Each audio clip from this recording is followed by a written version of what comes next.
The golden light of late afternoon spilled across the sprawling estate, the kind of light that made the mansion look eternal, like a photograph gilded in time. The grass shimmered with dew, still holding onto the memory of morning, though the air was warm now, humming faintly with cicadas hiding in the hedges. To anyone driving past the iron gates, it looked like paradise. Wealth, security, elegance, a fortress where nothing could touch the family within. But that illusion, like so many, was fragile. And today it would break.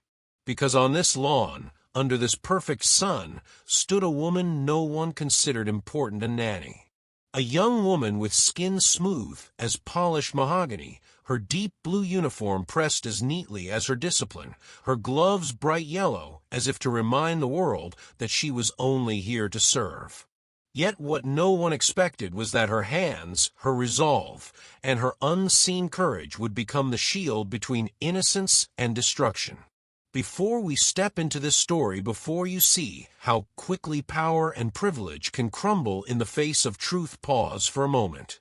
If stories like this move you, if hidden truths and unspoken struggles deserve to be told, subscribe now. Because more stories are coming, and I want you here to witness them all. And let me ask you something directly. What do you think the nanny should uncover next? A hidden letter? A forbidden love? A secret child? Share your idea in the comments below. You never know. Your thought might inspire the very next chapter in this world of secrets.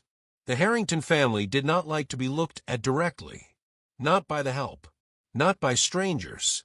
Not even by the cameras they invited into their lives at galas and charity banquets. They preferred admiration from a distance, like one admires art in a museum. Untouchable, preserved, controlled. Edward Harrington, the father, was only 35 but carried the exhaustion of a man twice that age, though he dressed in wealth's armor, a navy suit tailored to perfection, gold watch gleaming with each flick of his wrist, hair combed back as if not a strand dared rebel against his will. His wealth came from old money mixed with shrewd modern deals, whispered partnerships that newspapers speculated on but never proved. He was handsome in the way statues are handsome, cold, distant, immovable. Beside him, his wife Isabella was a vision carefully curated. Her beauty was not soft, but sharp high cheekbones that caught the light, lips painted the color of wine, hair as golden as the rings she collected. She smiled at parties with grace, but at home, her words cut like glass, polished to perfection but deadly in edge. To her, the nanny was not a person. She was furniture. Useful, replaceable, invisible. And then there were the twins Amelia and Oliver, both 7, both blonde as spun sunlight. They were the heirs of this empire, and they knew it. Their laughter carried the arrogance of children who had never been told no. They adored games, but their games often came at the expense of those around them, including the young woman tasked with guarding their every step. Her name was Mariah, 28 years old. Her face was striking not because of glamour, but because of truth. You could see in her dark eyes the things she had endured. Sacrifices. Nights spent working when her own dreams had begged for rest. A family back home she rarely spoke of, a string of jobs where she had been overlooked, underpaid, and underestimated. She wore her deep blue uniform like a second skin, proud enough to keep it neat, though she knew it marked her as less than in the eyes of the Harringtons. Every morning, Mariah arrived before dawn. She prepared the twins' breakfast. She tied their shoelaces. She listened to their complaints, their tantrums, their laughter, their secrets. And she did it all with quiet patience. But patience was not the same as blindness. She saw more than anyone guessed. She saw the tension in Isabella's smile when Edward stayed late at work. She saw the unopened letters hidden in drawers. She saw the tremor in Edward's hand when he signed checks too quickly. And though she said nothing, she remembered everything. It was this memory, this habit of noticing that would one day change everything. On the day the bear came, humiliation had already set the tone. The family was gathered on the terrace for brunch. Isabella in silk, Edward with a cigar he hadn't lit, the twins throwing strawberries at each other like stones in a childish war. Mariah stood discreetly at the edge, her hands folded in front of her, waiting for the signal to take the children away. "Mariah," Isabella said suddenly, without even glancing at her, "do be useful and pick that up." She pointed to a napkin that had fallen on the grass. Mariah moved quickly, bending down to retrieve it, only for Oliver to snicker, "Look, Mama, she's like a dog." The twins laughed. Isabella laughed softly too, sipping her mimosa, as if cruelty were entertainment. Edward did not laugh.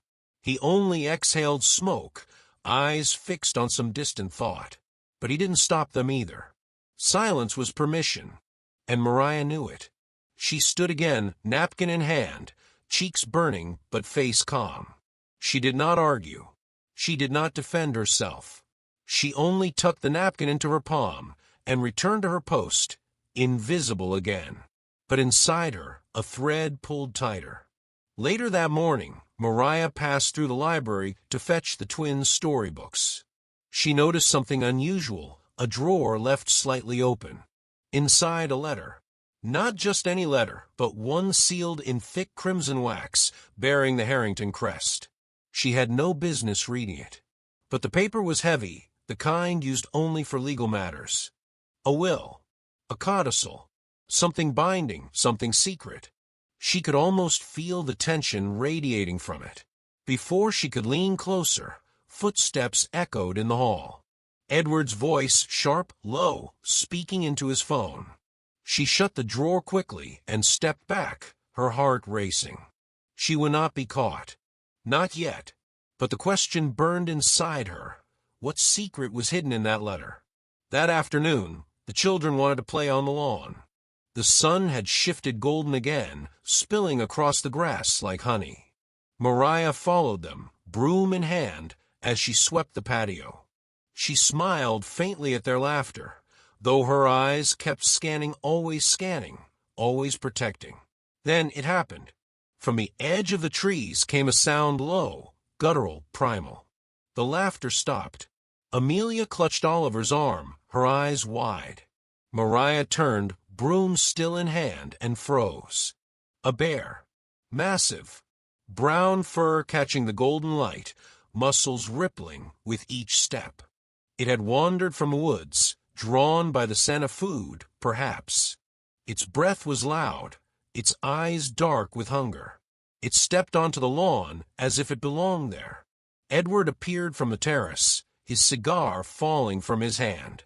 "God," he gasped, hands clutching his head. The guards ran forward, but even they hesitated at the sight. Guns and training meant nothing in the raw moment of nature's fury. But Mariah did not hesitate. She moved in front of the twins, planting her feet firmly on the grass. The broom in her hands became something else, not a tool, not a symbol of service, but a weapon. She held it horizontally like a spear, her body a wall. Her gloves gleamed in the light, bright yellow against the bear's shadow. Her eyes did not flinch. The bear growled, stepping closer. Motion blurred its legs, power rippling with each stride. But all anyone saw was Mariah steady, fearless, her gaze locked, her body shielding the children. For the first time, the family saw her. Not as help, not as furniture, but as the only barrier between life and death. The moment stretched, suspended in silence. The guards were shouting. Edward was frozen. Isabella covered her mouth, and the twins, trembling, pressed against Mariah's back. The bear reared slightly, testing, roaring into the golden sky. And Mariah whispered, not to the bear, not to the family, but to herself, "Not today." The roar split the golden light in two, echoing across the wide lawn. For a breathless second, no one moved, not the guards, not Edward, not even the twins. Time itself seemed to hold its breath. Then, with a snort, the bear shifted, its massive body lowering slightly, as if reconsidering its path. It pawed at the earth, turned its head toward the woods, and lumbered back into the shadows it had come from. The danger was gone, but the silence it left was heavy. Mariah stood motionless, broom still raised like a spear. Her chest rose and fell, her breath controlled, her gaze fixed on the tree line until the sound of branches cracking in the distance finally faded. Only then did she lower the broom. Behind her, the twins clung to her skirt, trembling but alive. Isabella's scream broke the silence. It wasn't the scream of relief. It was sharp, accusing, theatrical. "Edward, do something about this estate. Wild animals on our property. Do you want us mauled in our own home?" Edward rubbed his forehead, sweat dampening his temples. I'll call the ranger station." Security should have, his voice cracked, betraying the fear he hadn't wanted anyone to see. The guards glanced at each other, ashamed. But Isabella's eyes had already shifted, narrowing on Mariah. "You," she said coldly, pointing a manicured finger. "Standing there with that broom, like some village girl in a fairy tale. What exactly did you think you could do against a bear? Ridiculous." The twins, still clutching Mariah, spoke at once. "She saved us." Amelia cried. "She stood in front of it." Oliver added, but Isabella silenced them with a glance. "Children exaggerate. You froze, didn't you? Useless as always." Mariah didn't answer. Her gloves were still trembling faintly, but her eyes were calm. Inside, a voice whispered, "Remember this. Remember how they see you even now." That evening, at dinner, the Harrington dining hall glittered as if nothing had happened. Crystal glasses, silver cutlery, a chandelier, glowing above them.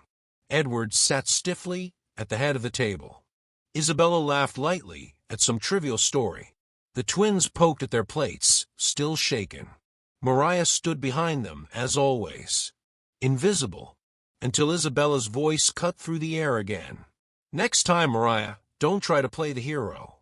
You're paid to watch the children, not to risk making a spectacle." "If the press had seen you out there with a broom," she smirked, sipping her wine, "we'd be a laughingstock." The guards, seated at the far end, lowered their eyes. Even Edward said nothing. His silence was heavier than words. Mariah bowed her head slightly. "Yes, ma'am." But the humiliation burned. She had placed herself between life and death, and yet here she was belittled for it, mocked as if her courage had been foolishness. That night, alone in her small attic room above the servants' wing, she sat on the edge of her bed, still wearing her gloves. The broom leaned against the wall like a memory, and tears rare, silent slipped down her cheeks. Mariah had not always been invisible. She had grown up in a crowded apartment above a laundromat, the eldest of 4 siblings. Her mother had worked double shifts. Her father had vanished before her youngest brother could walk. From the age of 12, Mariah had become the second parent, cooking, cleaning, tutoring her siblings late into the night while her friends lived carefree lives. Education had been her weapon. She studied by candlelight, graduated top of her class, even earned a scholarship for university. But life had other plans. Her mother fell ill. The bills mounted. She left her dreams behind to work, taking jobs no one else wanted, cleaning, caring, sacrificing so her family could survive. And now, here she was on this state of people who owned more than she could ever imagine, treated as nothing more than hired help. But inside her, there was a fire that humiliation could not extinguish. She carried knowledge, strength, and resilience that no one here understood. The next morning, Mariah returned to the library. The drawer was locked now, the crimson-sealed letter hidden deeper. Edward must have noticed it had been disturbed. But Mariah remembered.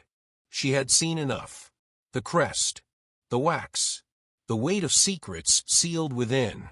That day, she noticed the way Edward avoided Isabella's eyes, the way Isabella lingered near the safe in the study, the way whispered phone calls ended abruptly when Mariah entered the room. There was something in this house, a truth bound in paper and ink, and she had brushed against it.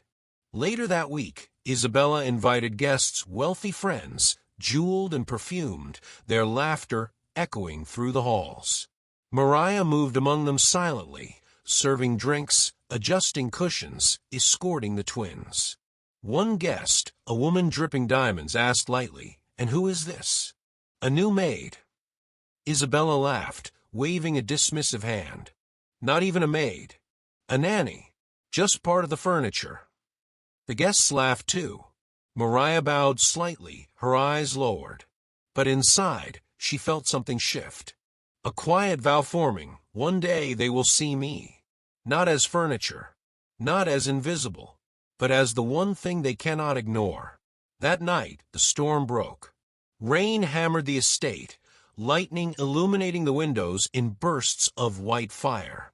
The twins awoke screaming from nightmares. Mariah rushed to them, calming, singing softly, holding their small, trembling hands. From the hall, she heard Edward's voice raised in anger, Isabella's in icy reply. Words about wills, about heirs, about someone undeserving, about a fortune that could vanish. Mariah froze in the dark, listening, the twins clinging to her arms. The truth was closer now. And she knew whatever was in that crimson-sealed letter, it was enough to shatter the family. And perhaps enough to shatter her own life, if she dared to uncover it. The next morning, as dawn painted the wet lawn silver, Mariah walked outside to breathe the cold air. She noticed something strange near the tree line where the bear had stood. Not just paw prints, boot prints, large, deliberate, circling the estate. Her heart stopped. The bear had not come alone. And in that instant she understood. The danger was not just wild nature. It was human, planned, watching. And the nanny, invisible though she seemed, had just become part of a story far larger than herself. The storm had passed outside, but within the Harrington mansion, thunder still rolled. Edward had not slept. His eyes were shadowed, his tie loosened, his hands restless. Isabella, sharp as ever, dressed in silk that glistened even in the dim light of morning, sipped her coffee as though nothing in the world could disturb her. But the silence between them was violent. "Edward," Isabella said finally, her voice as smooth as glass. "It's time." He glanced up, startled. "Time for what?" Her smile was thin. "You know exactly what. The will must be read. And when it is, we'll see who this family truly belongs to." Mariah, standing quietly behind the twins at the breakfast table, felt her chest tighten. The will, the letter, it's coming. By noon, the Harringtons had gathered in the grand hall, joined by lawyers in dark suits carrying thick folders. The twins squirmed in their chairs, unaware of the weight of the moment. Edward lit another cigar. Isabella sat with her back straight, like a queen on a throne. Mariah lingered by the wall, silent, unnoticed, but every sense alert. The lawyer cleared his throat. "This, of course, is the codicil to the late patriarch's will.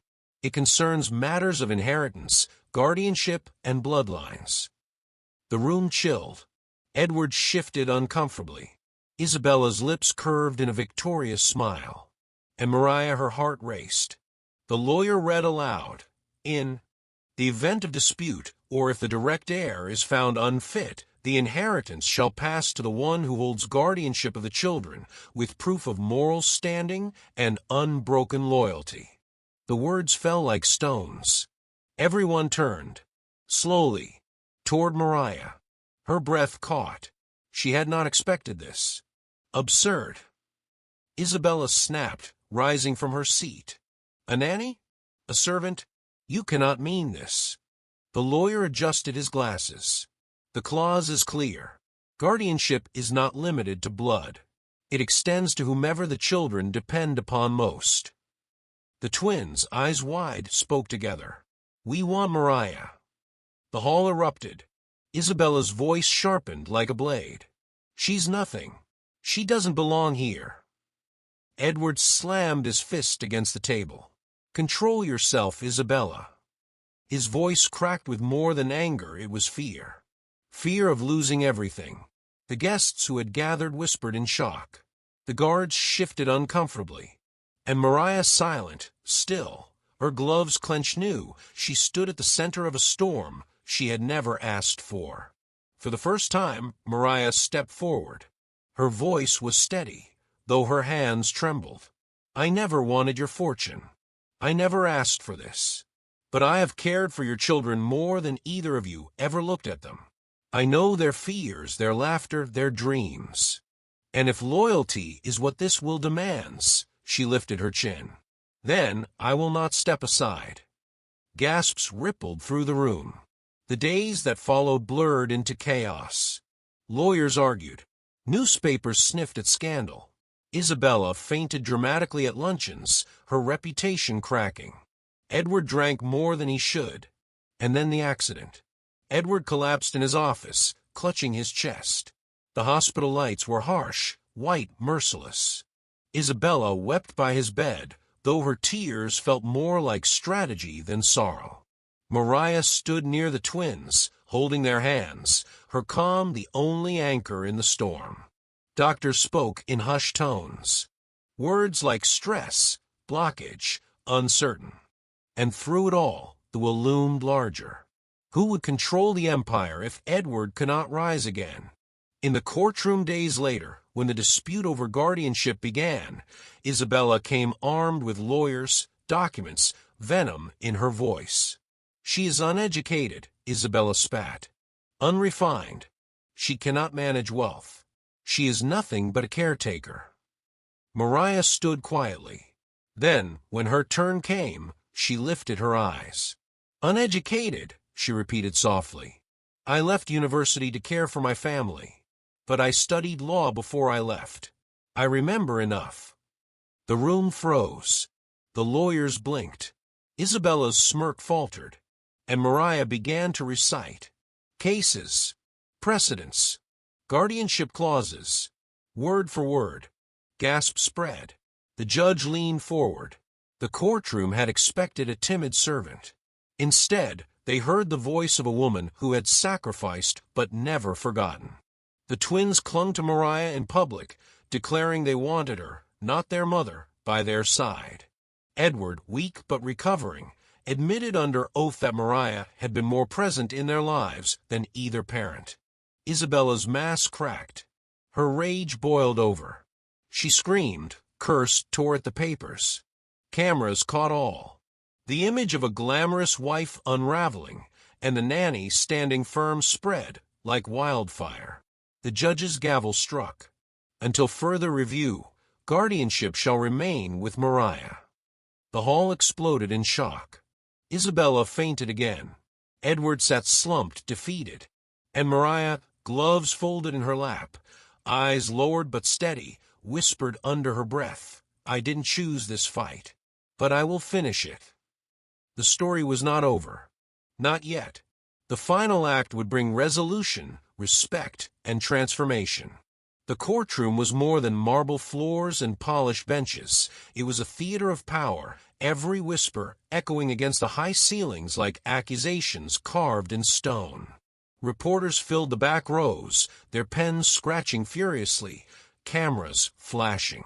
Whenever someone raised their voice, Mariah stood in the witness box, not dressed in her nanny uniform, but in a simple navy dress. She wore no jewels, no perfume, only quiet dignity. Yet somehow, she shone brighter than Isabella, who arrived in diamonds heavy enough to choke her. Do you see, Your Honor? Isabella hissed, her voice breaking despite her practiced calm. This is absurd. She is a servant, nothing more. We trusted her with our children, not with our legacy. The judge lifted an eyebrow, unimpressed. And yet the will suggests loyalty is worth more than titles. Tell me, Mrs. Harrington, when was the last time you personally attended your children's school functions? Isabella froze. Her lips parted, but no answer came. Mariah lowered her eyes, but a small breath escaped her lips. She didn't smile, but the silence itself was a victory. In the hospital, Edward's health wavered. Tubes and machines surrounded him, his body thinner each day. His voice, once commanding, had softened to a gravel whisper. When Mariah visited with the twins, Edward's eyes filled with something the children had never seen in him before: regret. "I let her humiliate you," he rasped. "I let them all. You stood in front of a bear for my children, and I called it nothing." Mariah didn't answer. She only placed the twins' hands gently in his. "Your children still need you," she whispered. But Edward's eyes shifted toward Isabella, standing stiff in the corner. He coughed, shaking his head. "And what they don't need is her greed." The words burned the air between them. Isabella's face paled, but she said nothing. As the trial stretched on, old secrets surfaced. Reporters dug into Mariah's past, her childhood, her siblings, her sacrifices.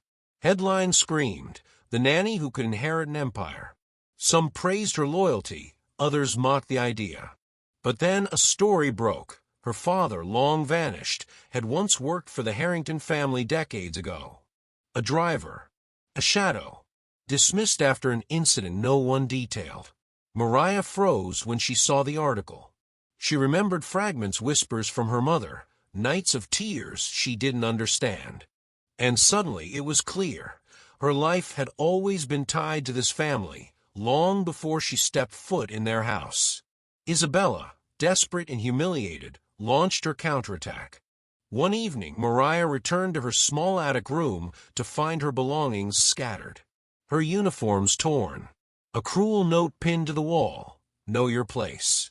She gathered her clothes silently, folding them with trembling hands. She wanted to scream, to fight, but she did not. Instead, she pressed her palm against the broom still leaning in the corner, her silent symbol of defiance. One day, she thought, "This house will know the truth of who I am." In court, the twins were called to testify, not in the harsh way of adults, but gently, as their voices were too innocent to ignore. "Who do you trust most?" the lawyer asked. "Mariah," they said without hesitation. "Why?" Oliver's small voice broke through the silence. "Because she listens." Amelia added, "Because she makes us feel safe." Tears blurred Mariah's vision. Across the aisle, Isabella clenched her fists so tightly the diamonds cut her skin. At last, the crimson-sealed letter was produced. The lawyer slid it onto the table like a weapon.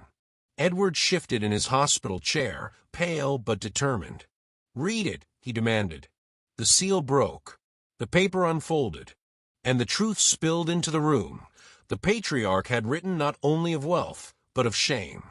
He confessed sins hidden for decades, heirs left unacknowledged, debts of loyalty unpaid. And in the heart of the letter, one line shone like fire: "Trust the one who protects, not the one who pretends." Gasps filled the courtroom.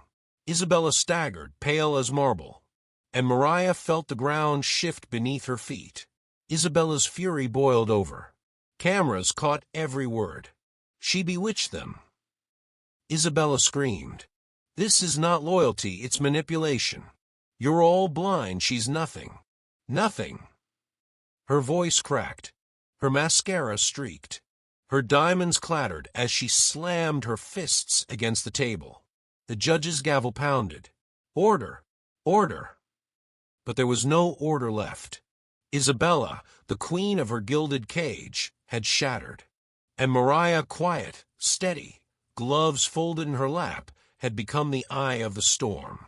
As the crowd erupted, Edward's monitor beeped frantically in the hospital wing, connected by live stream. Doctors rushed forward. Isabella screamed again. The twins clung to Mariah's arms. And in that chaos, Mariah whispered to herself, "This isn't about inheritance. It's about survival." The act did not end. The story was still spiraling. The empire was cracking wider each day. And the nanny, once invisible, was standing on the edge of power she had never asked for but could no longer refuse. The courtroom was supposed to be a place of judgment, yet it had become a battlefield.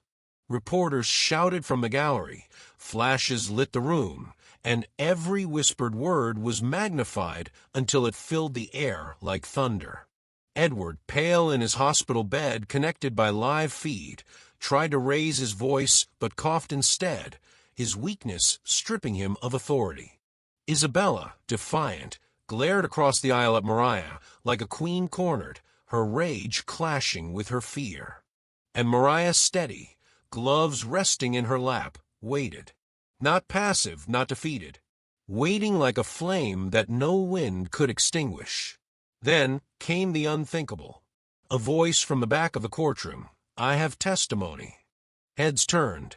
A man in his 50s, weathered face, calloused hands, stepped forward. He was dressed simply, as though he belonged in a mechanic's shop, not among lawyers and suits. The judge frowned. "Identify yourself." "My name is Samuel Price. I was the driver for the Harrington family 30 years ago." Gasps filled the room. Isabella's eyes widened with recognition. "I was there," Samuel continued, his voice trembling. "I knew her father, Mariah's father. He was dismissed, accused of theft. But it was not theft. It was silenced truth." He looked directly at Isabella. "You know what I speak of. You ordered it." The room fell into chaos. Reporters surged forward. Isabella rose, screaming, "Lies! Lies! Throw him out!"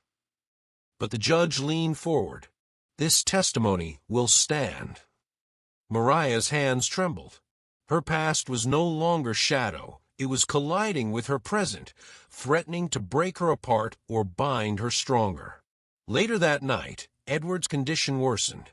Alarms blared in the hospital wing. Doctors fought to stabilize him. Isabella wailed at his bedside, clinging to the cameras as much as to her husband. Mariah stood with the twins outside the glass, her reflection merging with theirs. She whispered to them softly, her voice steady despite the chaos inside. "He will fight, and while he fights, so will we." But inside, she felt the truth pressing closer. If Edward did not survive, the empire would fracture entirely. And all eyes would turn to her not because she wanted it, but because the children trusted no one else. By dawn, newspapers exploded with headlines. "The nanny who might inherit it all." "Isabella Harrington unravels in courtroom meltdown." "Children choose loyalty over bloodline." Mariah's face appeared everywhere. Not polished, not painted, but real, her eyes steady, her gloves folded, her posture unbroken. Strangers began sending letters to the estate, some praising her courage, some begging for her to expose every secret, others warning her to be careful. The invisible woman was no longer invisible, and that terrified Isabella more than anything. In a hallway lined with oil paintings of Harrington ancestors, Isabella cornered Mariah. "You think this makes you strong?" Isabella hissed. "It makes you dangerous. And dangerous things are destroyed." Mariah did not flinch. "I never asked for your fortune, only for your respect." "Respect?" Isabella laughed bitterly. "Respect is earned with blood, not pity. You will regret the day you stepped foot in this house." She leaned close, her perfume sharp, her eyes venomous. "You may have fooled the court, but you will never be one of us." Mariah whispered back, calm and low, "I don't need to be one of you. I only need to protect them." Behind her, the twins peeked around the corner, watching their mother's cruelty unfold. And in that moment, a seed of truth was planted in their young hearts. They knew who truly stood for them. That night, as Mariah tucked the children into bed, she noticed something on the windowsill. A folded piece of paper, damp from rain, slipped between the cracks. She opened it carefully, her hands trembling. In block letters it read, "Leave before it is too late." The bear was only the beginning. Her chest tightened. This was no longer only about inheritance or humiliation. Someone was watching. Someone wanted her gone. She folded the note, slipped it into her glove, and kissed the children's foreheads. Her heart pounded, but her eyes stayed calm. The next day, Samuel Price, the former driver, sought her out again. "Mariah," he said quietly, his eyes filled with years of regret. "Your father, he was not dismissed for theft. He uncovered something about the Harrington fortune, something illegal. He was silenced. "I fear they'll try to silence you too." "What did he uncover?" she whispered. Samuel hesitated, glancing around the hall. "Not yet. It is too dangerous. But know this, your father's blood runs in your veins. His courage, his eyes. You are closer to the truth than you realize." Mariah's hands shook as she gripped her broom, the symbol of her place in this house. She whispered to herself, "Then I will finish what he started." In court again, Isabella played her final card. She produced photographs staged, cruel, designed to smear Mariah's character. Images of Mariah speaking with Samuel, twisted into whispers of conspiracy. Pictures of her carrying the children through stormy nights, framed as recklessness. "Look," Isabella cried. "This is the woman you want to entrust an empire to? She consorts with liars, endangers the children, sneaks into private documents." The courtroom buzzed with shock. The judge frowned, turning toward Mariah. For a moment, the humiliation threatened to crush her again. But then she breathed, straightened, and raised her voice. "Yes," she said firmly. "I spoke to Samuel. Because he tells the truth you've tried to bury. Yes, I carried the children because when thunder shook this house, they clung to me, not to you. And yes, I saw the letter because you left it where anyone could see it, in your arrogance." Gasps rippled through the crowd. Cameras clicked furiously. And for the first time, Isabella faltered. The judge struck the gavel. "This matter cannot be resolved today. We will reconvene." The courtroom emptied, voices buzzing, reporters chasing quotes. Mariah walked out slowly, the twins clutching her hands. She looked up at the estate looming against the storm clouds, her heart heavy. In her glove, the warning note burned against her palm. The bear was only the beginning. The Harrington estate no longer felt like a fortress. It felt like a cage. Reporters camped outside the gates. Security doubled, yet their presence carried more fear than comfort. The children weren't allowed to play on the lawn anymore. Every window seemed to hide an eye, every hallway a whisper. Mariah walked those halls with measured steps, the twins close by, her gloves clasped behind her back. She felt the weight of the warning note inside her pocket. The bear was only the beginning. And in her chest, a storm brewed. Edward, frail but still breathing, called for her one evening. His hospital bed had been moved into the study, surrounded by the artifacts of his wealth, paintings, cigars, ledgers. He gestured for her to sit. "Mariah," he whispered, his voice raw, "I never wanted you dragged into this. My father's will, he meant to punish me, to remind me that loyalty can't be bought. And now it punishes you." She shook her head. "No, it reveals the truth." Edward coughed violently, gripping the sheets. "The truth will destroy us all. There are debts, crimes buried under this house. If you keep digging, you'll uncover more than you can bear." His words hung heavy, but Mariah did not flinch. "Then maybe it is time the truth destroys what should never have stood." Edward closed his eyes, a tear sliding down his cheek.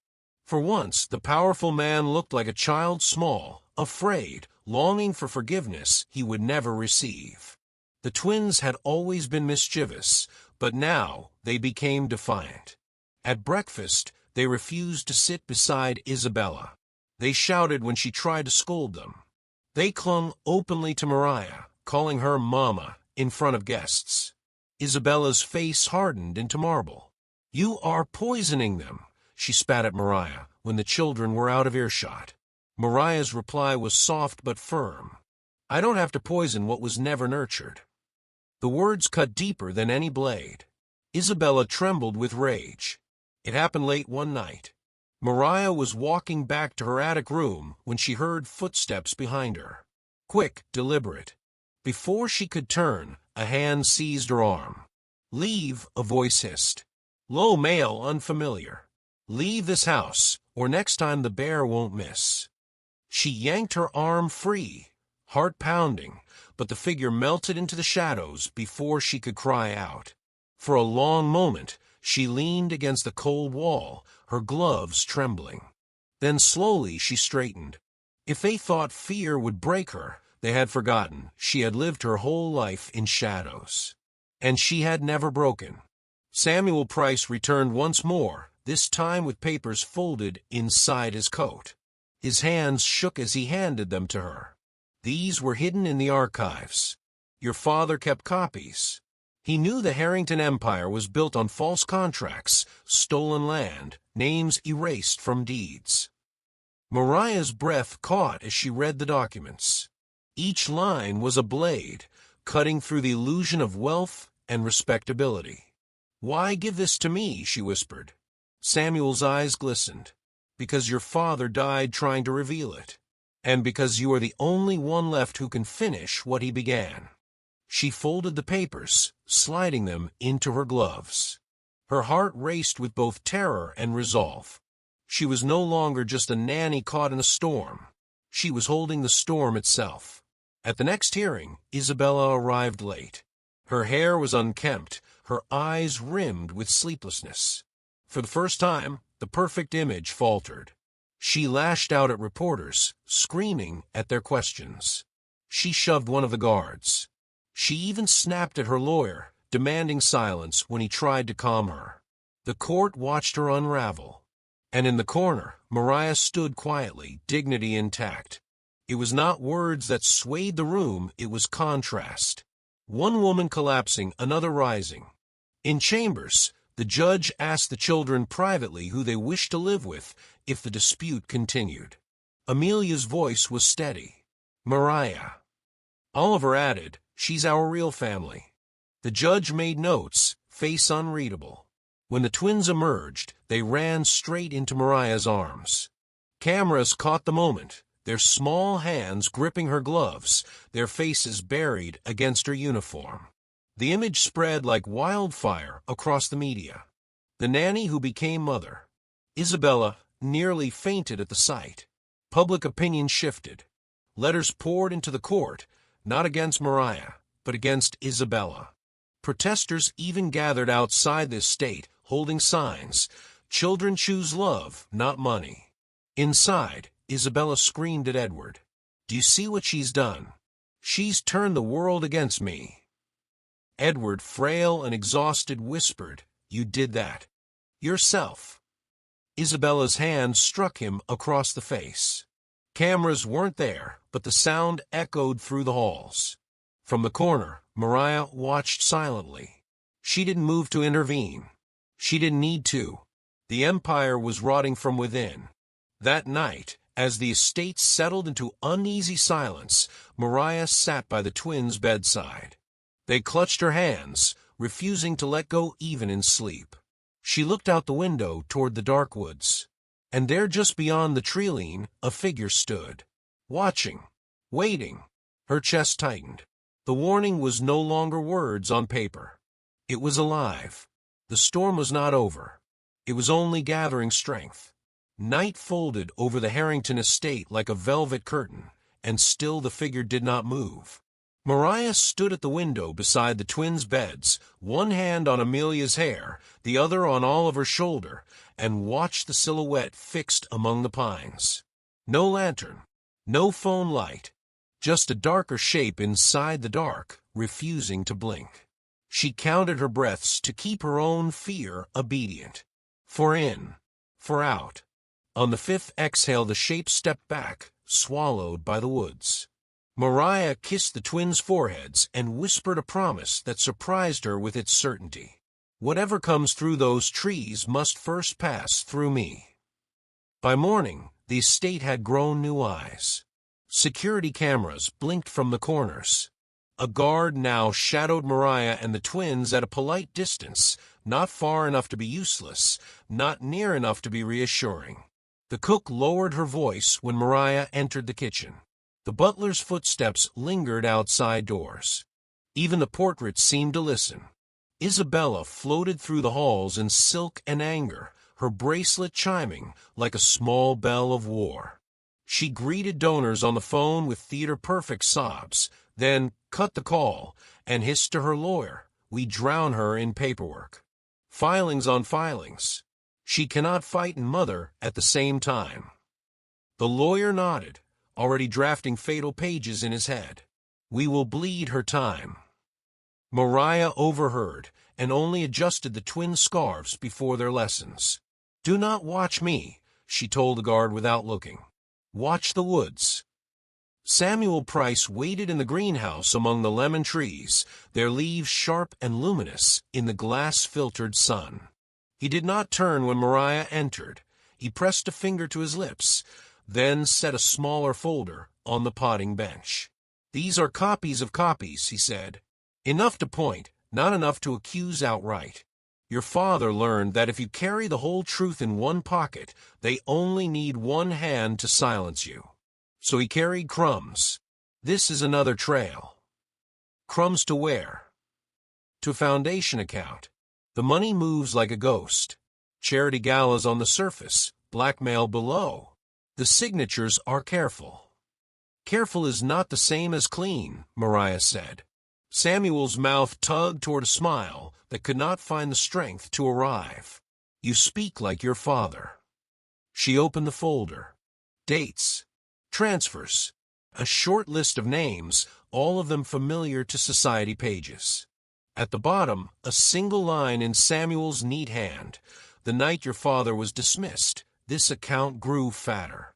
Mariah closed the folder. "Then we ask why." The second note was better written than the first. It arrived folded under her breakfast plate, penned in tidy cursive. "You are not fighting a family.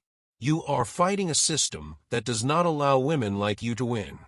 Make your peace with a graceful exit while you still choose it." She read it twice and slid it into her glove. When Isabella swept into the room, perfumed and bright, Mariah met her eyes and said evenly, "The handwriting suits you." Isabella's smile showed every tooth. "I prefer engraved." The tabloids found a photograph of Mariah at age 19 in a borrowed dress at her mother's dialysis fundraiser, face thin with worry, smile wide with hope. They ran the picture beside a headline that tasted like contempt. On live TV, a commentator tooted, "We must respect nannies, of course, but guardianship of a fortune? That's social fantasy." Another guest smirked. "If she wants respect, she should know her station. She is not family." The clip went viral, but so did something else. A quiet countercurrent of people who had been small and needed, who had raised children not their own, and loved them anyway. Their comments began to stack like bricks. "My nanny saved my life." Care is not a station. It is a vow. The person who sits on the floor to tie a child's shoe is the one I trust with the house keys. Mariah read every message past midnight, one hand over her mouth, the other pressed to the worn cotton of her uniform. She did not cry, but her breath hitched with the weight of being seen. At breakfast the next morning, Oliver laid a folded paper by Edward's untouched plate. Amelia sat upright, trying to look older than 7. "What is this?" Edward asked, voice thready. "A schedule," Oliver said. "For you." "We put chores," Amelia added, proud. "Like you gave us." Edward unfolded the paper. In block letters, with earnest spelling, the twins had listed tasks. Hug children 3 times before lunch. Read story after dinner. Ask Mariah how she is. Say sorry when we are mean. Be brave when thunder comes. Something broke open in the room. Edward pressed the paper to his chest, eyes shining. Isabella stared as if it were an object from a religion she did not practice. Not all men in suits were the same. In the corridor outside the judge's chambers, a junior associate with a crooked tie stopped Mariah. He glanced left, then right, then lowered his voice. "Ms. Daniels, I cannot represent you. My firm represents them. But I can tell you what the senior partners fear." "What do they fear?" "Discovery," he said, almost reverent. "You don't need to win outright. You only need to persuade the court to compel discovery on the foundation account. If those records move from rumor to evidence, the case stops being about you and becomes about them." He nodded. "Ask for a narrow motion with a broad throat. Frame it as protecting the children's long-term fiduciary interest." Mariah held his gaze. "Why are you telling me this?" He swallowed. "Because my mother cleaned houses for women like Mrs. Harrington. And when I passed the bar, she said, 'Help someone who reminds you of me.'" He straightened his tie and walked away before gratitude could trap him. In court, Mariah stood without counsel. She addressed the bench with the clarity of someone who has ironed words in her mouth all night. "Your Honor, I request a limited motion to compel production of records related to the Harrington Family Foundation account ending 2037 for the narrow purpose of confirming the children's long-term fiduciary security under the codicil." A stir, a scoff from Isabella's table. But the judge did not scoff. She leaned forward. "On what basis?" Mariah did not touch the folder in her glove. "On the basis that loyalty without transparency is theater. And because I am being asked to defend the children's future with one hand tied behind my back." The judge said nothing for a long time. Then opposition. Isabella's lead counsel rose, voice smooth as varnish. "Your Honor, this is a fishing expedition by an unrepresented party with no standing to demand." "Children have standing," the judge said, voice flat, "especially when they are the only clean hearts in the room." A low murmur of approval swelled. The gavel rapped once. "Motion under consideration. I will rule by Friday." Friday was 2 sleeps away. The estate did not sleep. Pipes sighed, stair treads popped, hinges breathed. The guard outside the twins' room slouched then straightened every 9 minutes. Mariah lay awake and listened to the alphabet of the house. She knew the letter of a settling beam, the comma of a closing vent, the question mark of a footfall that did not belong. When that last sound repeated, she was already on her feet. In the hallway, a shadow moved at the far end, slow, deliberate, unafraid of being seen. Mariah glanced to the guard station. Empty. The chair pushed back. Coffee cooling. She did not call out. She followed, past the portraits, down the back stairs, through the service corridor where her life had been measured in laundry and lullabies. The shadow slipped into the library and vanished behind the panel that masked the safe. Mariah stopped at the threshold. Someone had left the panel ajar. On the carpet, a smear of soil from a boot, pine needles crushed into the weave. Morning arrived with sirens. The safe had been breached. Nothing taken, Edward insisted hoarsely, but his eyes would not meet Mariah's. Isabella performed outrage with flawless technique. "If my grandmother's letters are touched, I will burn this place down and build it again from salt." Mariah stood very still. "What was kept in the safe last night?" "Documents," Edward said. "Insurance. Deeds. And the codicil." A beat. Isabella chuckled. "Darling, do you think we would leave the weapon on the table?" Mariah stared at the smear of soil, now brown, against the library runner.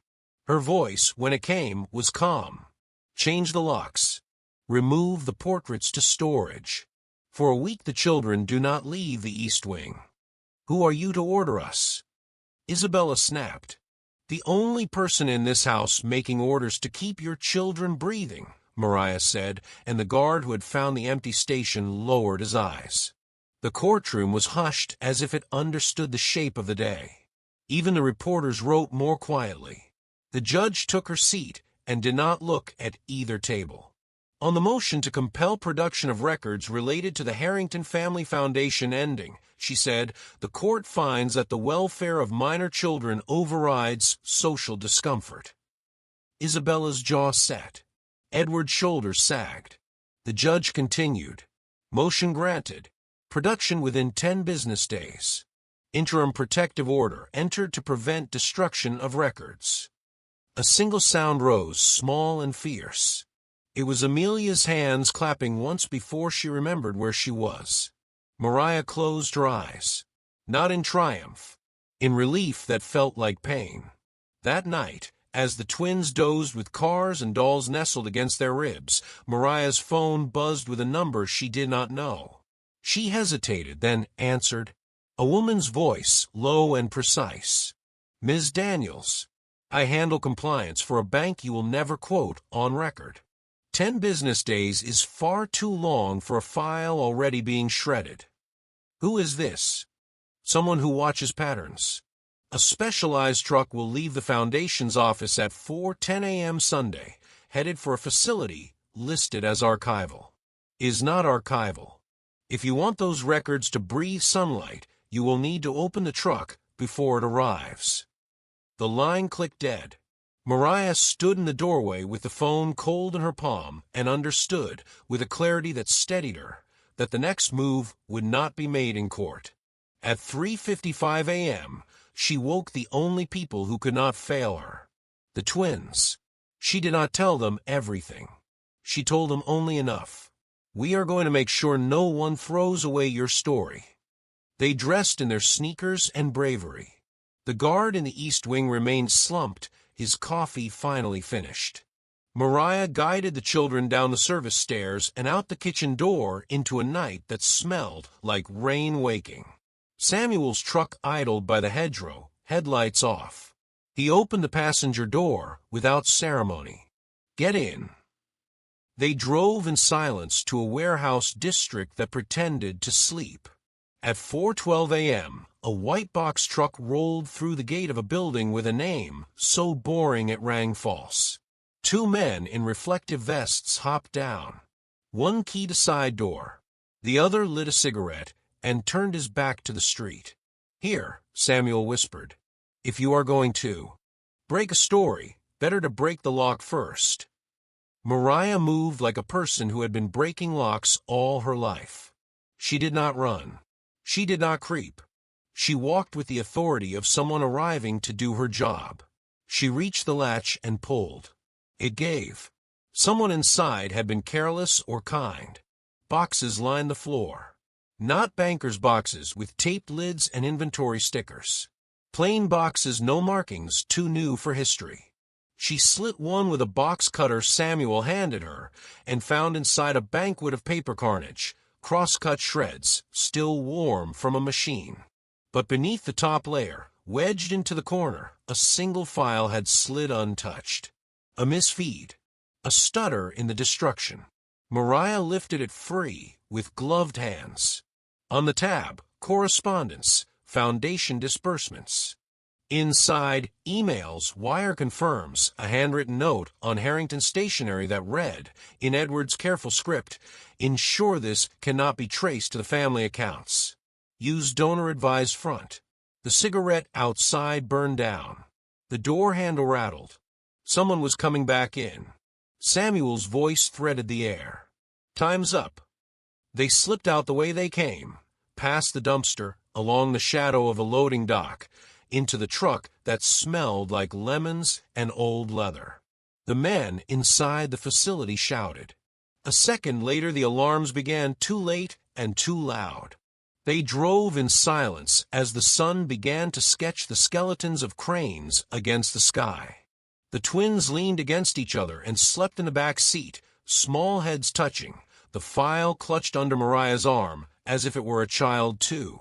Samuel glanced at her. Once you open a vein like this, there's no bandage big enough. I am not looking for bandages, Mariah said. I am looking for oxygen. By noon, a copy of the file sat inside a plain envelope at the clerk's window under the judge's protective order. Another copy rested with the only journalist Mariah trusted, a woman who had once been forced out of a glossy magazine for refusing to kill a story about a donor. A third copy lay in a safe deposit box whose key now hung on a ribbon under Amelia's dress. Persuasion is not always words. Sometimes it is a breadcrumb trail of precautions that says, I will not be erased. News did not break yet, but it began to breathe. When Isabella learned that the judge had ordered production and that a file had surfaced, she hosted a gala anyway. The chandeliers glowed like obedient stars. A quartet played soft and expensive music. Photographers were fed canapes and angles. She took the stage and spoke of legacy, philanthropy, the dignity of privacy. She called the rumors cruel. She praised the press for their discretion while refusing every question. She performed contrition and authority in the same breath. Guests applauded because applause is cheaper than courage. From the mezzanine, Mariah watched with the children, anonymous in the shadow above the glitter. She did not try to move the room with a speech. Her persuasion would occur on paper, in ledgers, in signatures that trembled when copied. Oliver tugged her sleeve. "Are we safe?" "Not yet," she said softly. "Soon if we are stubborn." Near midnight, Edward's nurse called. Her voice was careful and kind. "He is asking for you." "Not his wife. You." Mariah hurried through the sleeping house to the study, where his hospital bed now faced the window. Moonlight silvered his face, made a fragile planet of it. He lifted a shaking hand toward her. "There is another letter," he whispered. "Not the codicil. My letter. It says what I could not say in court." "Where?" His eyes flickered toward the fireplace stone with the smallest chip at its corner. "Behind there." She knelt, pried the stone, reached into the dark, and felt paper that had waited too long. When she slid the envelope free and turned it toward the moonlight, she saw her name written on it in a hand that had practiced control for so many years it forgot how to. "Tremble." Behind her, a floorboard whispered. Not the nurse. Not the wind. A different weight. The sound of someone who had learned how to step without sound. Mariah closed her hand around the letter and did not turn. "Whoever you are," she said to the dark, voice low and steady, "you are late. The truth has already left the room." The air did not answer. The moon did. It moved 1 inch higher, and the study filled with a light that could not be argued with.